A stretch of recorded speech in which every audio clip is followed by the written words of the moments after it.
நித்தியமான வீடு.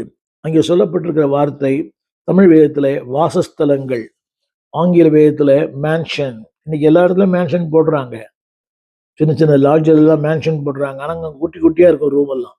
நான் இப்போ சொல்லுகிற வார்த்தை அன்பானவர்களே, அதாவது 2 வார்த்தை இருக்கிறது. கூடாரம் என்பது வேறு, வாசஸ்தலங்கள் என்பது வேறு. It is not a tabernacle. இது கூடாரம் அல்ல. இந்த கூடாரத்தில் வாசம் பண்ணுகிறோம். ஆனால் ஒரு நாள் இருக்க போகிறோம். மிகப்பெரிய பிரம்மாண்டமான, எல்லை இல்லாத, உறுதியான, தேவன் அஸ்திபாரம் போட்ட, தேவனே கட்டியிருக்கிற அந்த கை வேலை இல்லாத நித்திய வீட்டுக்கு கர்த்தர் உங்களை என்னை கொண்டு போக போகிறார். எனவேதான் சொல்ல விரும்புகிற வார்த்தை, சொல்லப்பட்ட வார்த்தை மேன்ஷன். தமிழ் வேதத்தில் வாசஸ்தலங்கள், ஆங்கில வேதத்தில் சொல்லப்பட்ட வார்த்தை ஸ்டேபிள் பிளேஸ், நிலையானது, உறுதியானது. கூடாரம் அல்ல. கூடாரம் எந்த நேரத்திலும் அது பேர்க்கப்படலாம். கூடாரம் எந்த நேரத்திலும் அது மாற்றப்படலாம். கூடாரங்கள் எந்த நேரத்திலும் அது குழிந்து போகலாம்.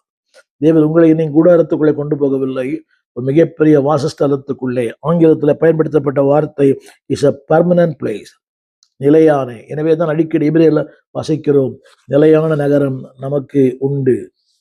இது நிலையான நகரம் அல்ல. உங்களுக்கும் எனக்கும் ஒரு நிலையான நகரத்தை கர்த்தர் வைத்திருக்கிறார்.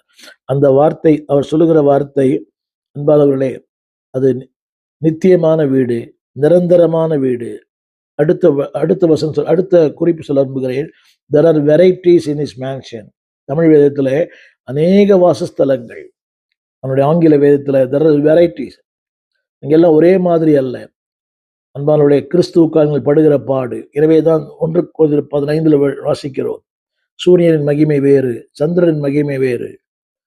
அதாவது அங்கே கல்லும் மண்ணும் வைக்கோலும் விளையற பெற்ற பொண்ணும் இருக்கிறது. இந்த பூமியில எந்த அளவுக்கு நீங்க பாடுபடுறீங்களோ, திரையிலே பாருங்கள், தெர் ஆர் வெரைட்டிஸ். எல்லாருக்கும் ஒரே வீடு அல்ல. நீங்க ஒரு சம்பவம் கேட்டிருப்பீங்க. ஒரு 2 பேரும் பரலோகம் போனாங்க, 2 சகோதரிகள். ஒரு சகோதரி மிகப்பெரிய அரண்மனைக்குள்ளே கொண்டு போய் விடப்பட்டாள். இன்னொரு சகோதரி ஒரு குடிசை வீட்டுக்குள்ளே கொண்டு போய் விடப்பட்டாள். அப்போ அந்த அந்த வாசஸ்தல், அந்த அரண்மனையில ஆடல் பாடல் சத்தம். இன்னொன்று ஒரு குடிசை வீடு, அங்கே ஒரு பெண் இருக்கிறாள். ஒரு நாள் ஆண்டவரை பார்க்க வந்தார். எப்படிமா இருக்கிறீங்க? அவ கேட்டா, ஆண்டவரே, அந்த அம்மாவுக்கு அவ்வளவு பிரம்மாண்டமான வீடு கொடுத்தீங்க, அங்கே ஆடல் பாடல் சத்தம்லாம் கேட்குது, இந்த குடிசைக்குள்ளே என்ன வச்சிருக்கிறீங்களே, என்ன காரணம்?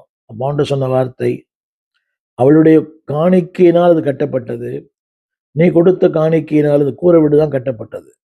அவளுடைய காணிக்கையினாலே மாளிகை கட்டப்பட்டது,